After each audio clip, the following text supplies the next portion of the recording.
Intellect science में आपका स्वागत है। ज्योग्राफी मॉड्यूल के तहत आज हम लोग खनिज और चट्टानों का अध्ययन करेंगे।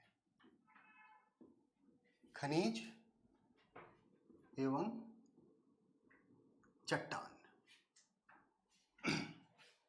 Okay. Minerals and rock, minerals and rocks. देखिए, पृथ्वी की सतह पर, जो पृथ्वी का सतह है, इस सतह पर कई तत्व पाए जाते हैं, कई तत्व पाए जाते हैं, ठीक है। कुछ तत्व गलित या द्रवित अवस्था में, गलित या द्रवित अवस्था में पृथ्वी के अंदर पाए जाते हैं, तो कुछ तत्व जो है वो ठोस रूप में पृथ्वी के सतह पर पाए जाते हैं, ठीक है। यानी कि जो पृथ्वी का सतह है वो कई तत्वों से मिलकर बना है, ठीक है। ये तत्व जो है, कुछ तत्व जो पृथ्वी के अंदर है वो द्रवित अवस्था में है, और जो सतह पर है वो किस अवस्था में है? ठोस अवस्था में है, ठीक है। अब देखिए, जो पृथ्वी का सतह है, ठीक है ना, पृथ्वी के सतह का 98%, 98% जो भाग है वो 8 तत्वों से मिलकर बना है। कितने तत्वों से? 8 तत्वों से। अब ये कौन कौन सा तत्व है? सबसे ज्यादा है इसमें ऑक्सीजन। ऑक्सीजन की मात्रा कितनी है? 46% लगभग। ऑक्सीजन के बाद किसका है? सिलिका है, ठीक है। ऑक्सीजन के बाद सिलिका, उसके बाद एल्युमिनियम,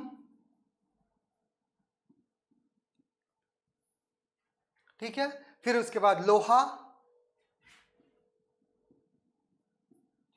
सिलिका का प्रतिशत कितना है? लगभग 27, ठीक है। एल्युमिनियम का प्रतिशत है आपको 8.13। उसी तरह लोहा का जो प्रतिशत है वो आपको 5.0 है। इसके अलावा आपको कैल्शियम है, सोडियम है, पोटेशियम है, मैग्नीशियम है, ठीक है ना। कैल्शियम, सोडियम, पोटेशियम, मैग्नीशियम, तो ये 8 तत्व जो हैं, इन्हीं के द्वारा भूपटल का 98% भाग मिलकर बना हुआ है, यही तत्व। अब ये जो तत्व हैं ये स्वतंत्र अवस्था में नहीं पाए जाते, स्वतंत्र अवस्था में नहीं पाए जाते, बल्कि ये यौगिक के रूप में पाए जाते हैं, कंपाउंड के रूप में, एक दूसरे के साथ कभी भी स्वतंत्र अवस्था में नहीं मिलते, हमेशा यौगिक के रूप में मिलते हैं, ठीक है। किसी दूसरे के साथ मिलकर, ठीक है, आपको किसी दूसरे के साथ मिलकर ही ये रहते हैं, ठीक है। तो तत्वों के मिलने से जिस पदार्थ का निर्माण होता है उसे हम लोग क्या कहते हैं? खनिज कहते हैं। तत्वों के द्वारा, तत्वों को जब तत्व आपस में मिलते हैं तो क्या बनाते हैं? खनिज। क्योंकि तत्व, जितने भी एलिमेंट्स हैं, तत्व हैं, वो स्वतंत्र अवस्था में नहीं पाए जाते। तत्व आपस में मिलकर एक नवीन पदार्थ का निर्माण करते हैं जिसे खनिज कहा जाता है, ठीक है। तो खनिज क्या है? खनिज एक प्राकृतिक पदार्थ है, ठीक है, प्राकृतिक पदार्थ है जिसका क्या होता है? डेफिनिट केमिकल कॉम्पोजिशन, माने रासायनिक जो उसका संगठन, कुछ निश्चित प्रकार का रासायनिक संगठन और उसका भौतिक स्वरूप होता है।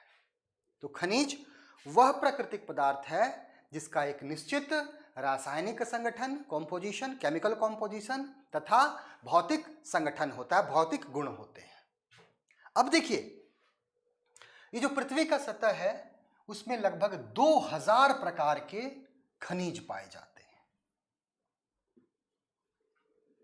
ठीक है। कितने प्रकार का? 2000 प्रकार के खनिज पाए जाते हैं और इन 2000 प्रकार के खनिजों में कितने प्रकार के, याद रखिएगा, तत्व और तत्व ये आपस में मिलके क्या बने, खनिज मिले, खनिज। ठीक है। पृथ्वी के सतह पर लगभग 2000 से ज्यादा खनिज पाए जाते हैं और इन 2000 खनिजों में 6 ऐसे खनिज हैं जिनको क्या कहा जाता है, जो चट्टानों के निर्माण में महत्वपूर्ण भूमिका निभाते हैं। 2000 क्या है से ज्यादा खनिज हैं, लेकिन इन 2000 खनिजों में 6 खनिज ऐसे हैं जिनका चट्टानों के निर्माण में महत्वपूर्ण भूमिका होती है। कौन कौन से हैं? तो सबसे पहला है आपको फेल्ड्सफर,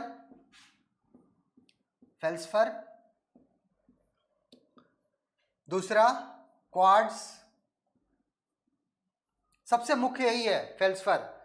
ठीक है। उसके बाद पायरोक्सिन, क्वार्ट्ज के बाद तीसरा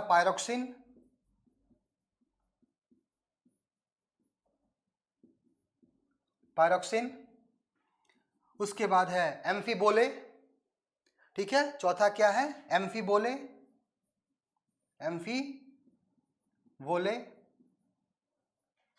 पांचवा माइका और छठा ओलिविन। Okay, olivine. तो ये जो 6 हैं, ये जो 6 खनिज हैं, इन्हीं को ही क्या कहा जाता है? चट्टानों का निर्माण करने वाला खनिज माना जाता है।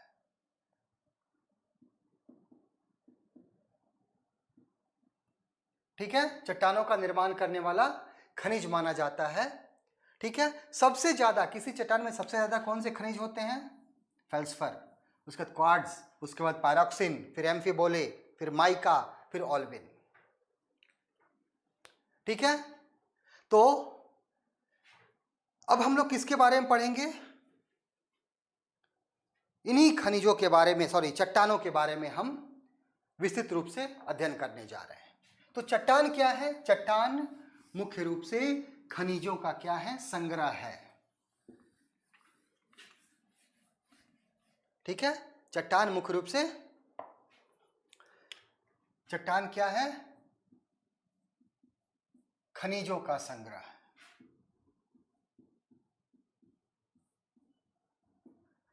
एग्रीगेट्स ऑफ, ठीक है ना, वन और मोर मिनरल्स, एक या एक से अधिक खनिजों का क्या है? चट्टान एक या एक से अधिक खनिजों का संग्रह है। एक या एक से अधिक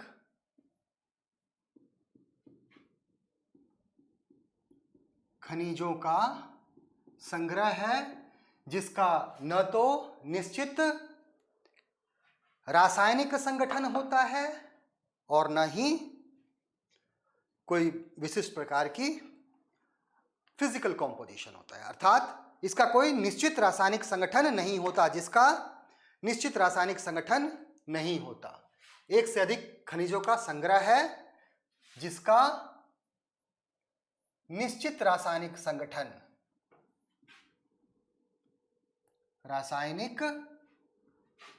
संगठन नहीं होता, उसे हम लोग क्या कहते हैं? चट्टान कहते हैं। ठीक है। अब देखिए,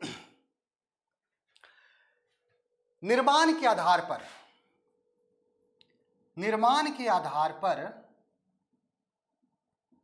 चट्टानों को 3 वर्गों में बांटा जाता है। कई प्रकार के खनिज होते हैं, कई प्रकार के चट्टानें हैं। ठीक है ना, कई प्रकार की चट्टानें हैं। उन चट्टानों को निर्माण के आधार पर, ठीक है, इस धरती पर, धरातल के नीचे कई प्रकार की चट्टानें पाई जाती हैं। उन सभी चट्टानों को उनके निर्माण के आधार पर 3 वर्गों में बांटा जाता है। ठीक है, पहला कौन सा है? आग्नेय चट्टान। ठीक है, दूसरा अवसादी चट्टान, और तीसरा कायांतरित या रूपांतरित चट्टान। ठीक है, कई प्रकार के चट्टान मिलते हैं, लेकिन ये प्रमुख हैं। कई प्रकार के चट्टान मिलते हैं और सभी प्रकार के जो चट्टान हैं उनका निर्माण किसी न किसी आधार पे हुआ है। तो चट्टानों को उनके निर्माण के आधार पर 3 वर्गों में विभक्त किया जाता है। पहला आग्नेय चट्टान, अवसादी चट्टान और कायांतरित चट्टान। ठीक है, तो एक एक करके हम तीनों का अध्ययन करते हैं। सबसे पहले हम लोग किसके बारे में चर्चा करेंगे? आग्नेय चट्टान। ठीक है,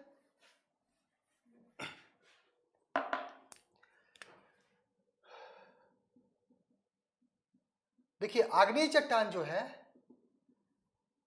आग्नेय चट्टान को प्राथमिक चट्टान कहा जाता है।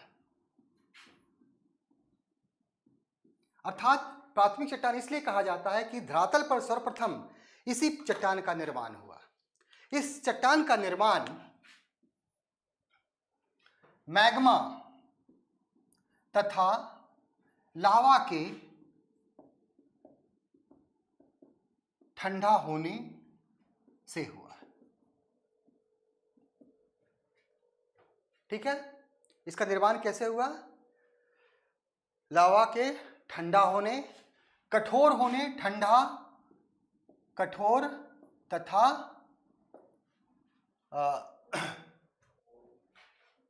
क्रिस्टलीकरण द्वारा, क्रिस्टलीकरण प्रक्रिया से हुआ है, क्रिस्टलाइजेशन से। ठीक है ना, मैग्मा तथा लावा के ठंडा, कठोर तथा क्रिस्टलाइजेशन यानी कि कठोरीकरण, क्रिस्टीकरण के कारण किसका हुआ है? आग्नेय चट्टानों का निर्माण हुआ है। ये प्राथमिक चट्टान है, क्या अर्थात धरातल पर सर्वप्रथम इन्हीं चट्टानों का निर्माण हुआ। ठीक है, आग्नेय चट्टानों को पैतृक चट्टान भी कहा जाता है। पैतृक चट्टान, इसे पैतृक चट्टान इसलिए कहा जाता है कि अन्य चट्टानों का निर्माण किससे हुआ? आग्नेय चट्टानों से हुआ।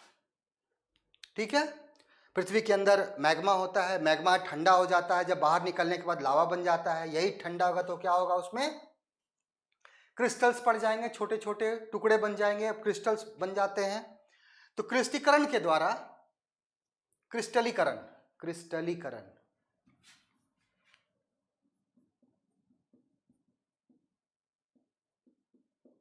क्रिस्टलीकरण के द्वारा इसका निर्माण होता है। ठीक है, अब देखिए आग्नेय चट्टानों का निर्माण,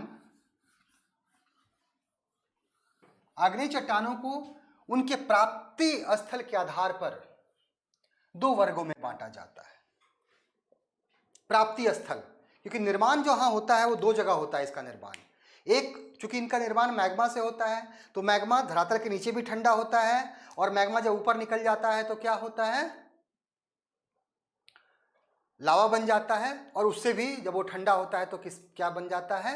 एक प्रकार का चट्टान बन जाता है। तो आग्नेय चट्टानों के निर्माण स्थल के आधार पर 2 वर्गों में बांटा जाता है। को 2 वर्गों में निर्माण स्थल के आधार पर। पहला है अंतर्भेदी, अंतर्भेदी आग्नेय चट्टान।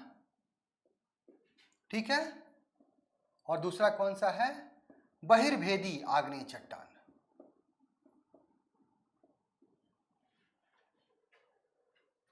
ठीक है, अब देखिए अंतर्भेदी आग्नेय चट्टान अर्थात वे आग्नेय चट्टान जिनका निर्माण कहां हुआ? धरातल के अंदर हुआ है। अर्थात मैग्मा किसी कारण धरातल पर नहीं पहुंच पाता, परिणाम स्वरूप नीचे ही क्या होता? धरातल के नीचे ही ठंडा होकर, कठोर होकर चट्टान का निर्माण करती है।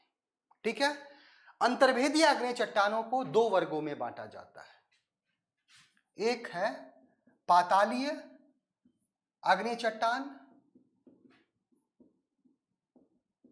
ठीक है, और दूसरा है मध्यवर्ती आग्नेय चट्टान।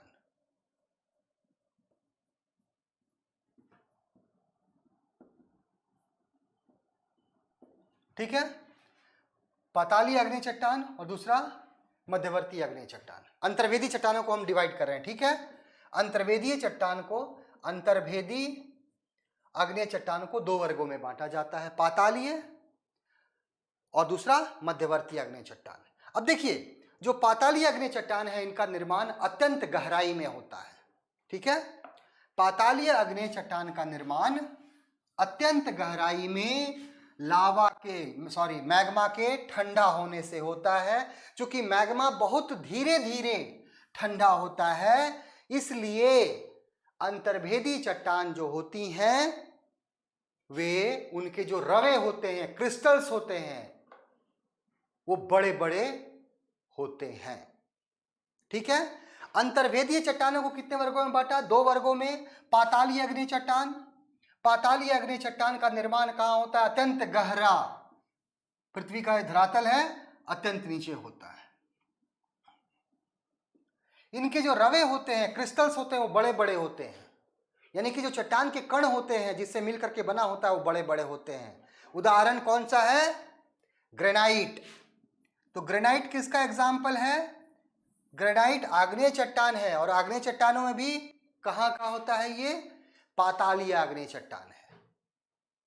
ठीक है, धरातल के नीचे अत्यंत गहराई पर मैग्मा ठंडा होकर जिस चट्टान का निर्माण करती है उसे पातालीय आग्नेय चट्टान कहते हैं। और उसका सबसे अच्छा एग्जाम्पल कौन सा है? आपको ग्रेनाइट। ठीक है, अब देखिए ग्रेनाइट, अब मैग्मा मान लिया निकल रहा है, ऊपर की तरफ आ रहा है, लेकिन वो निकल नहीं पाया। और याद कीजिएगा, मैंने बताया है आपको, ज्वालामुखी क्रिया में मैग्मा निकल रहा है, लेकिन निकलते हुए क्या हो रहा है कि वो निकल नहीं पाया और एक गुंबदाकार रचना के रूप में पृथ्वी के धरातल के नीचे ही जमा हो गया। पातालीय से ऊपर लेकिन धरातल से नीचे, धरातल के समीप जमा हो गया। इसे क्या कहते हैं हम लोग? बैथोलिथ कहते हैं।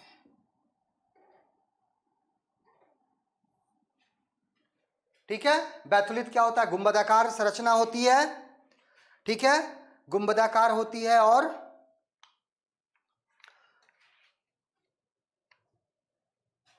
ठीक है, इसके दोनों किनार क्या होते हैं? अत्यंत खड़े ढाल वाले होते हैं, बैथोलिथ। उसके बाद निकलने के क्रम में, मैग्मा निकलने के क्रम में बैथोलिथ के समान ही लेकिन उससे छोटा धरातल के बिल्कुल नजदीक जब जमा हो जाता है तो इसको हम लोग क्या कहते हैं? लैकोलिथ कहते हैं। क्या कहते हैं इसको हम लोग? लैकोलिथ। लैकोलिथ का निर्माण कहां होता है? तो दो परतदार चट्टानों के बीच, दो परतदार चट्टानों के बीच जब मैग्मा फंस जाता है, निकल नहीं पाता, तो वहां ठंडा होकर एक छोटे गुंबद के आकार के संरचना का विकास करता है जिसे लैकोलिथ कहते हैं। ठीक है, इसके बाद लोपोलिथ। किस तरह? बेसिन के आकार का, इस तरह। अगर मैग्मा किस तरह? बेसिन के आकार में जम जाता है तो जिस चट्टान का निर्माण होता है उसे क्या कहते हैं? लोपोलिथ कहते हैं। लोपोलिथ। ये सब किसके उदाहरण हैं? आग्नेय चट्टान के, याद रखिएगा।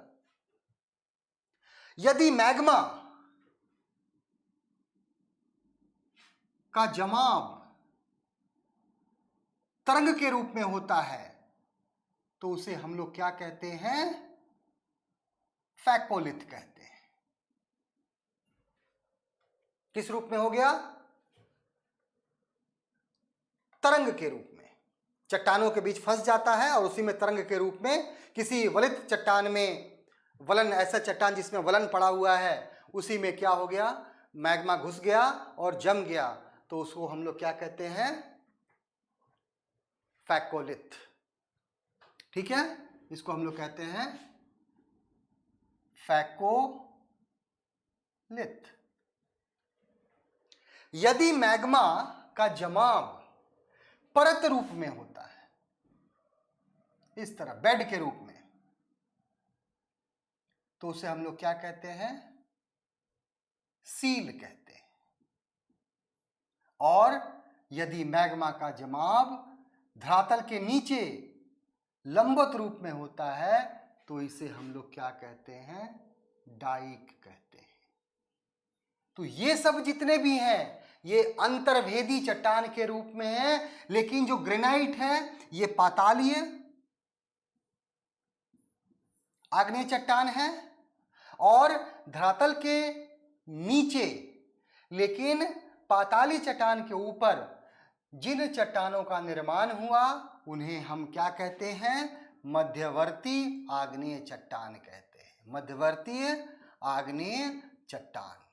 इन चट्टानों का निर्माण मैग्मा के धरातल के नीचे ही ठंडा होने के कारण होता है। क्योंकि धरातल के नीचे होता है तो धीरे धीरे ठंडा होता है, तो धीरे धीरे ठंडा होने के कारण इसके जो क्रिस्टल्स होते हैं, रवे होते हैं, कण होते हैं, वो बड़े बड़े होते हैं।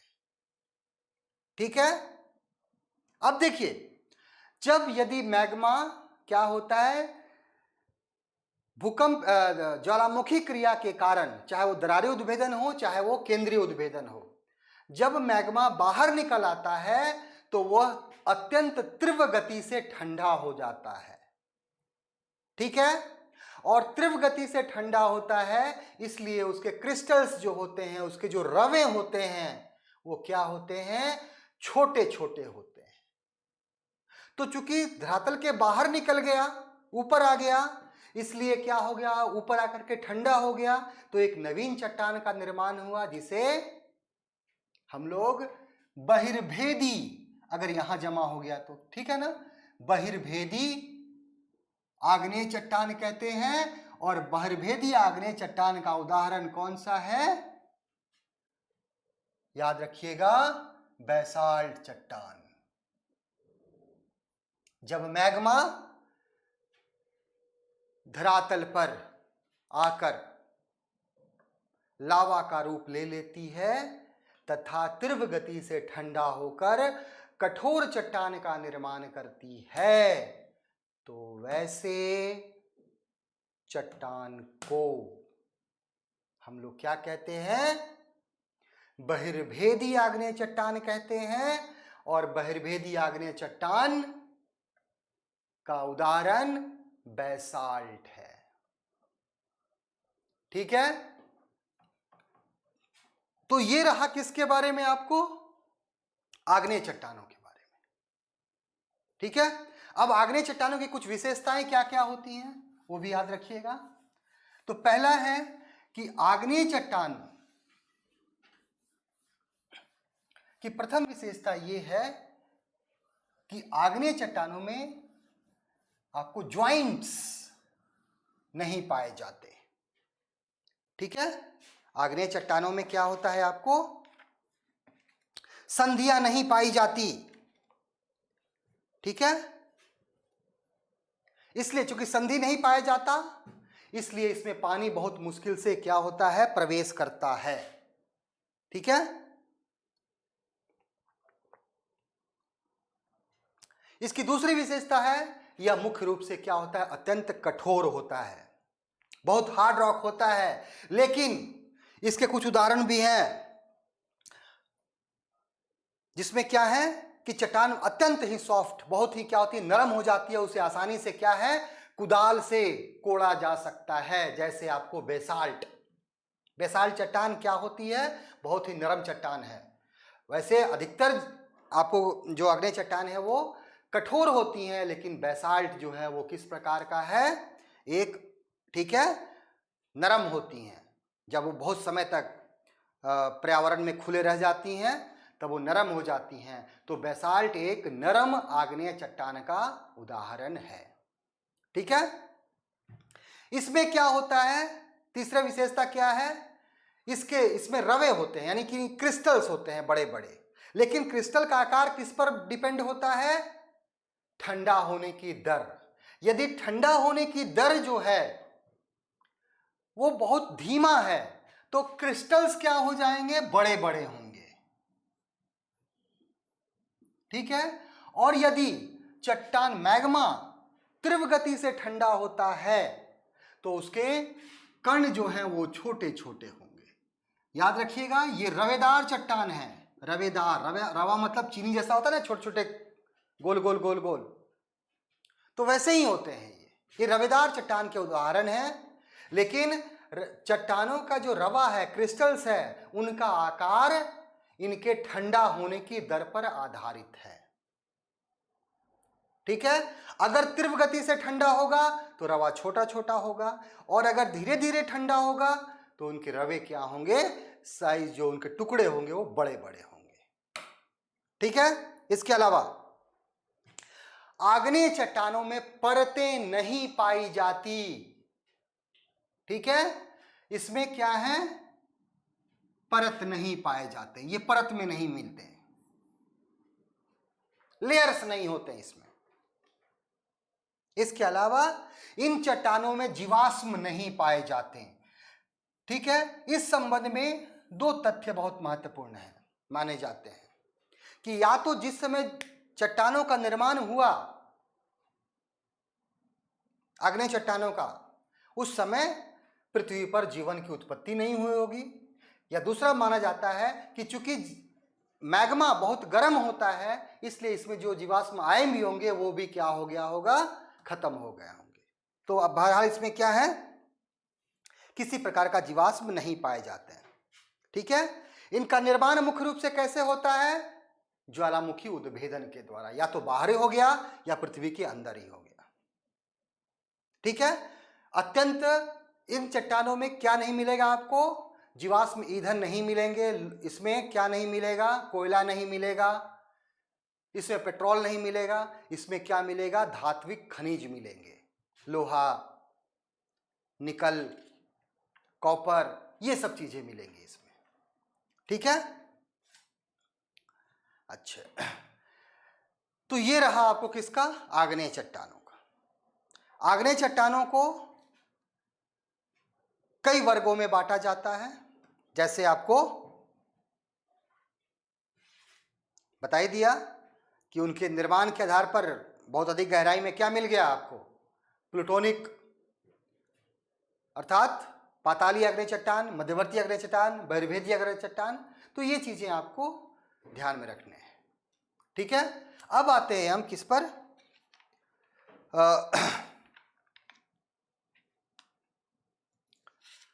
आपको सेडिमेंट्री रॉक मतलब परतदार चट्टान,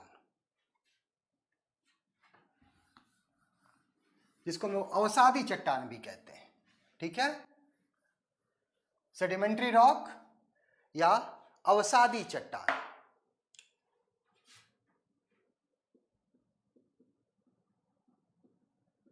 देखिए, अवसादी चट्टानों का निर्माण किससे होता है? ग्रेनाइट आग्नेय तथा परतदार चट्टानों के, आग्नेय तथा रूपांतरित चट्टानों के टूटने फूटने से प्राप्त अवसादों के जमाव से जिन चट्टानों का निर्माण होता है, जिन चट्टानों का निर्माण होता है उसे अवसादी चट्टान कहते हैं।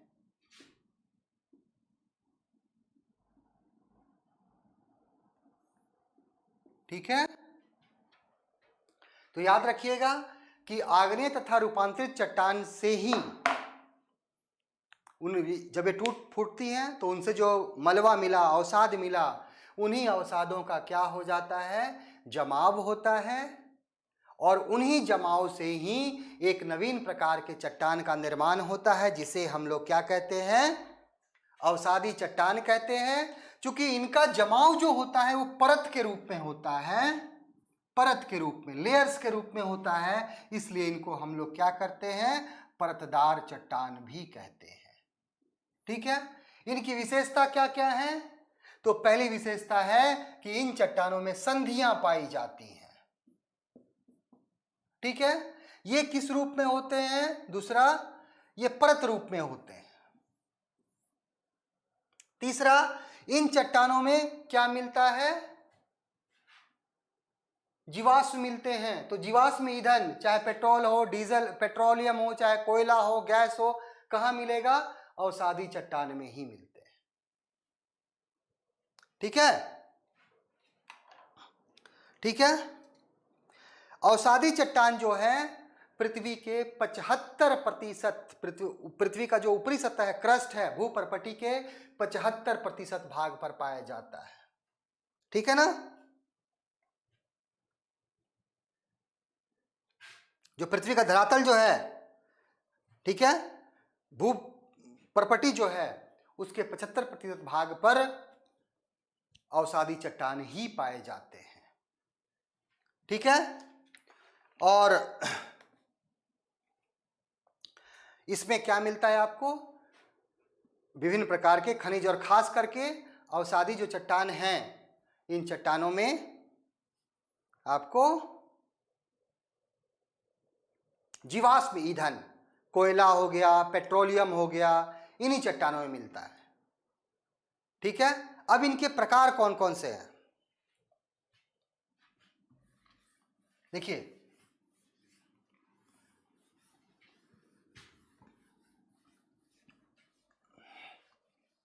ठीक है, इनका वर्गीकरण करते हैं। तो यांत्रिक विधि द्वारा निर्मित, यांत्रिक विधि द्वारा निर्मित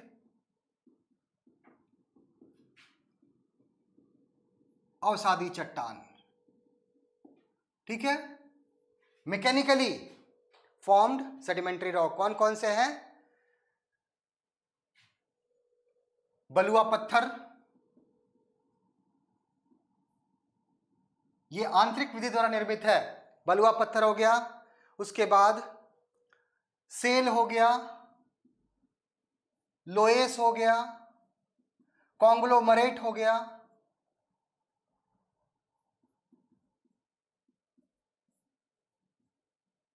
ये सब यांत्रिक विधि द्वारा निर्मित है।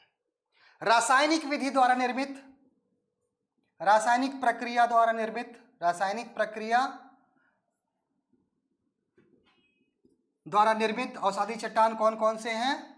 तो आपको जिप्सम हो गया, ठीक है, जिप्सम।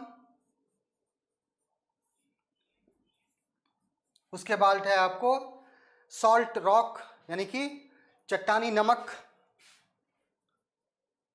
चट्टानी नमक। इसके अलावा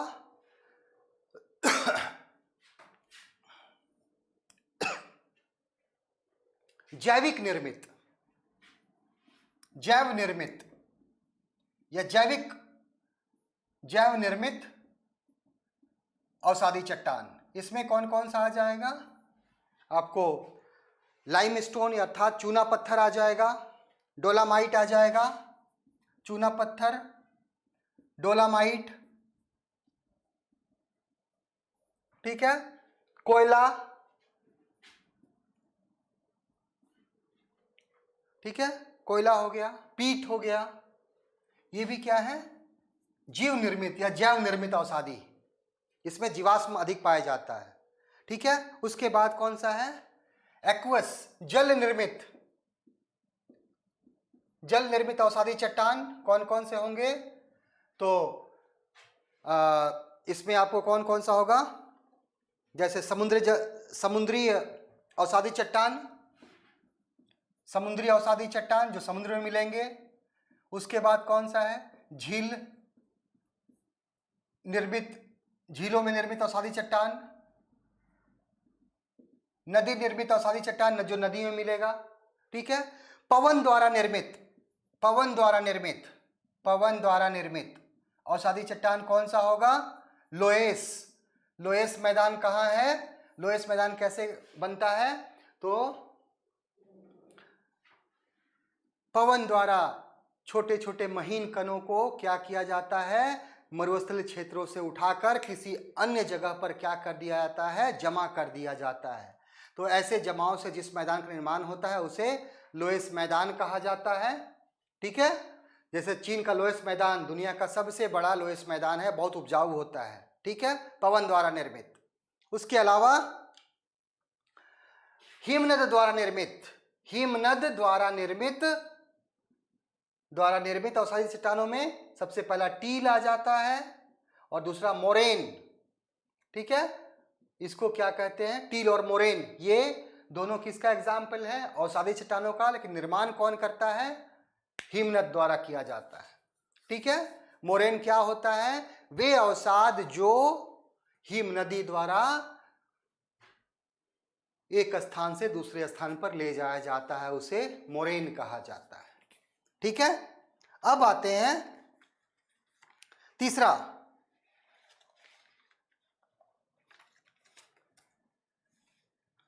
ठीक है, रूपांतरित चट्टान।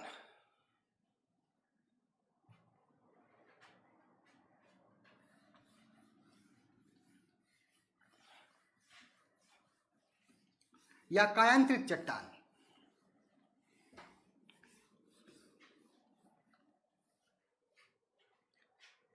ठीक है।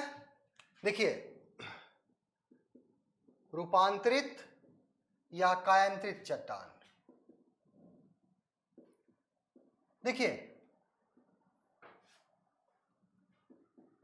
ताप एवं दाब, ताप एवं दाब के प्रभाव में आकर आग्नेय, अवसादी या रूपांतरित चट्टानों के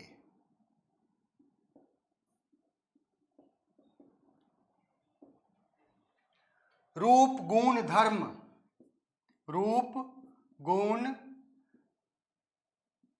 आदि में परिवर्तन हो जाता है। परिणाम स्वरूप एक नए प्रकार के चट्टानों का निर्माण होता है जिसे रूपांतरित चट्टान का, रूप में क्या हो गया? परिवर्तन हो जाना। और परिवर्तन का कारण क्या है? ताप एवं दाब, ठीक है। जैसे चूना पत्थर, चूना पत्थर के में जब दबाव में अंतर आ जाता है तो क्या बन जाता है? वो संगमरमर बन जाता है, ठीक है। आग्नेय चट्टान में जब ताप और दाब के प्रभाव में आकर के आग्नेय चट्टान किसमें बन जाता है? नीस में। तो रूपांतरित चट्टान उस चट्टानों को कहा जाता है जिनका निर्माण आग्नेय या अवसादी या स्वयं रूपांतरित चट्टान, कायांतरित चट्टान ताप एवं दाब के प्रभाव में आकर अपने गुण, धर्म, रासायनिक संरचना में परिवर्तन कर लेते हैं। परिणाम स्वरूप एक नए प्रकार के चट्टान का निर्माण होता है जिसे कायांतरित चट्टान कहते हैं। और याद रखिएगा, कायांतरित चट्टान सर्वाधिक कठोर चट्टान होती है। क्या होती है? कठोर चट्टान होती हैं। और इनके निर्माण में मुख्य भूमिका ताप और दाब की होती है। ताप जन्य रसायन, ताप जन्य रूपांतरित चट्टान और दाब जन्य रसायन, दाब जन्य रूपांतरित चट्टान, ठीक है। तो ताप एवं दाब में परिवर्तन के कारण अवसादी चट्टान या आग्नेय चट्टान या स्वयं रूपांतरित चट्टान अपने गुण में, अपने रूप में, अपने गुण में, अपनी रासायनिक संरचना में, अपनी भौतिक संरचना में परिवर्तन कर लेते हैं, जिसके परिणाम स्वरूप एक नवीन प्रकार के चट्टान का निर्माण होता है जिसे हम क्या कहते हैं? कायांतरित चट्टान कहते हैं। तो इन सब चीजों को याद रखना है। जैसे एग्जाम्पल में सबसे अच्छा एग्जाम्पल कौन सा है? ठीक है, जैसे आपको ये चूना पत्थर, चूना पत्थर एक औषधि पत्थर है, औषधि चट्टान है। ठीक है, किसके द्वारा निर्मित है? चूना पत्थर जो है वो जैव निर्मित, जैविक निर्मित, जीव निर्मित क्या है? औषधि चट्टान है। दाब एवं ताप में परिवर्तन होने के कारण यह संगमरमर में बदल जाता है। और संगमरमर क्या होता है? अत्यंत बहुमूल्य होता है, कठोर होता है। उसी तरह ग्रेनाइट जो किसका एग्जाम्पल है? आपको आग्नेय चट्टान है, उसका रूपांतरण नीस में हो जाता है।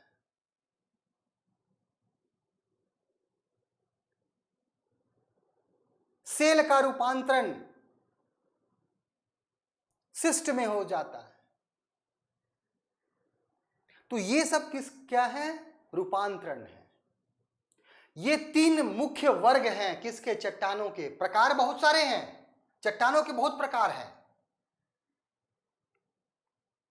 कई प्रकार के चट्टान हैं, लेकिन सभी चट्टानों को उनके उत्पत्ति के आधार पर, किस तरह बने हैं उस आधार पर, जैसे मैं आपको एग्जांपल देता हूं, batholith, laccolith, lopolith, phacolith, dike, sill, ये सब क्या है? चट्टान है। सैंडस्टोन क्या है? बालू पत्थर क्या है? चट्टान है। चूना पत्थर क्या है? चट्टान है। लेकिन इनकी उत्पत्ति के जो जिस प्रकार इनकी उत्पत्ति हुई है उस आधार पर इनको क्या किया जाता है? तीन वर्गों में उन चट्टानों को विभाजित कर दिया जा रहा है।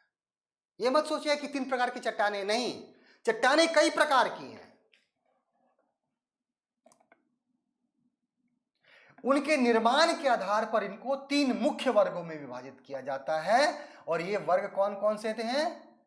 आग्नेय चट्टान, अवसादी चट्टान तथा रूपांतरित चट्टान, कायांतरित चट्टान। आग्नेय चट्टान प्राथमिक चट्टान होती है। इनका निर्माण कैसे हुआ है?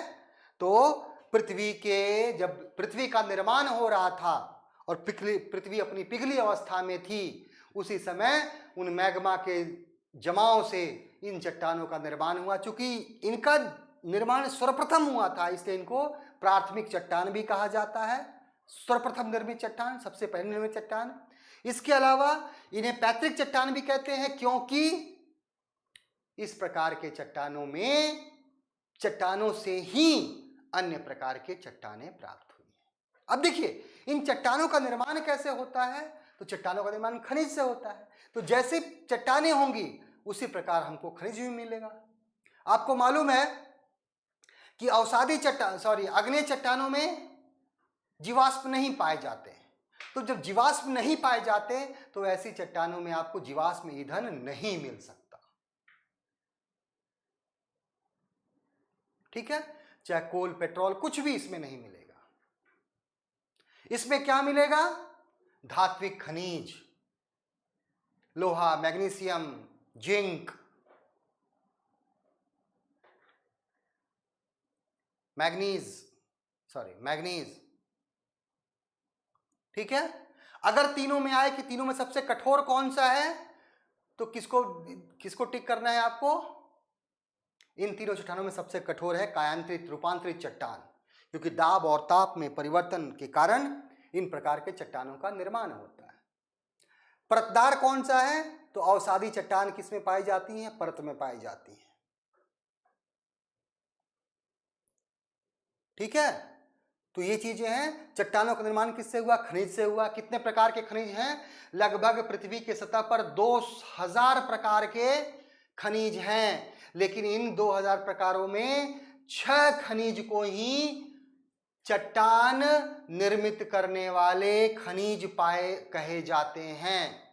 जो 6 मिनरल हैं उनको ही रॉक फॉर्मिंग मिनरल्स कहा जाता है। चट्टानों का निर्माण करने वाला सबसे पहला कौन सा? फेल्सफर। याद रखिएगा, प्री में बहुत बार क्वेश्चन पूछा जाता है। सबसे ज्यादा चट्टानों में क्या मिलता है? फेल्सफर मिलता है। उसके बाद क्वार्ट्ज मिलता है, फिर क्या मिलता है, पैरोक्सिन मिलता है, उसके बाद पैरोक्सिन के बाद एम्फोबोले मिलता है, फिर उसके बाद माइका, और फिर उसके बाद ऑल्विन। तो ये सब क्या है, 6 मुख्य क्या है, चट्टान निर्मित करने वाले खनिज हैं। और खनिजों का निर्माण किससे होता है, तत्वों से होता है, एलिमेंट से होता है।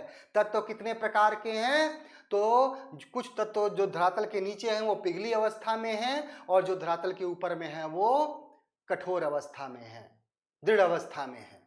याद रखिएगा कि जो चट्टान है, तो जो तत्व हैं,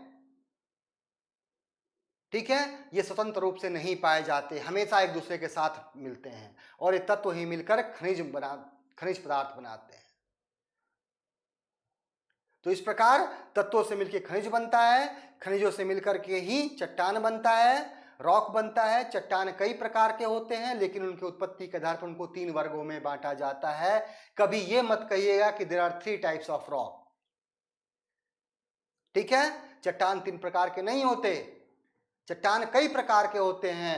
दे वर कैटेगराइज्ड इन 3 ग्रुप्स, उनको हम 3 वर्गों में विभाजित करते रखते हैं, ठीक है। तो ये हमारा पूरा जियोमॉर्फोलॉजी का लगभग ये पूरा चैप्टर जो था शुरू से, उसको मैंने फिजिकल ज्योग्राफी का वो मैंने कंप्लीट किया आपको, ठीक है। एक जियोमॉर्फिक प्रोसेस बच जाता है, जिसके बारे में हम लोग नेक्स्ट क्लास में चर्चा करेंगे, ठीक है।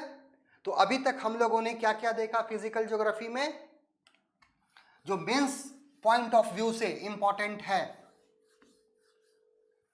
ठीक है, जो आपको किसके लिए मुख्य परीक्षा के लिए इंपॉर्टेंट है। पहला क्या देखा हम लोगों ने, पृथ्वी की आंतरिक संरचना, पृथ्वी की आंतरिक संरचना, इसमें हम लोगों ने किसका सहारा लिया, मुख्य रूप से सिस्मिक वेव का, भूकंपी तरंगों का। दूसरा क्या पढ़ा था हम लोगों ने, महाद्वीप एवं महासागर का वितरण, महाद्वीप एवं महासागर का वितरण। इसमें हम लोगों ने क्या देखा था, 2 थ्योरी पढ़ी थी, एक था महाद्वीपीय विस्थापन सिद्धांत, महाद्वीपीय विस्थापन सिद्धांत, और दूसरा प्लेट विवर्तनिकी सिद्धांत,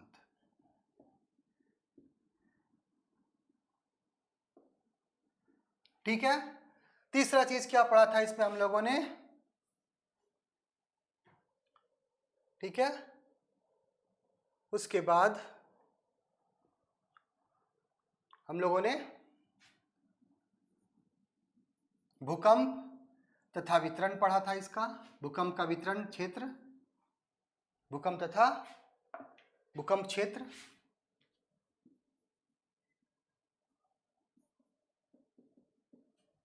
चौथा ज्वालामुखी क्रिया पढ़ी थी, ठीक है।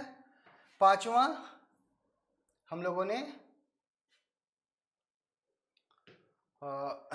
और क्या क्या पढ़ा था इसमें,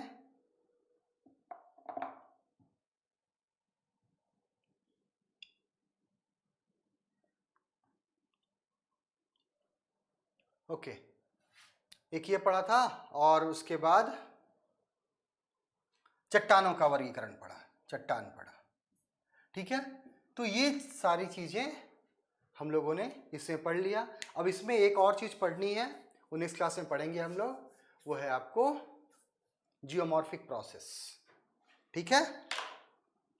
तो आप लोग इसको पढ़िए, इसके नोट्स बनाइए, ठीक है। और कोई समस्या हो तो कमेंट कीजिएगा, हम इसका समाधान करेंगे। Okay, bye and take care.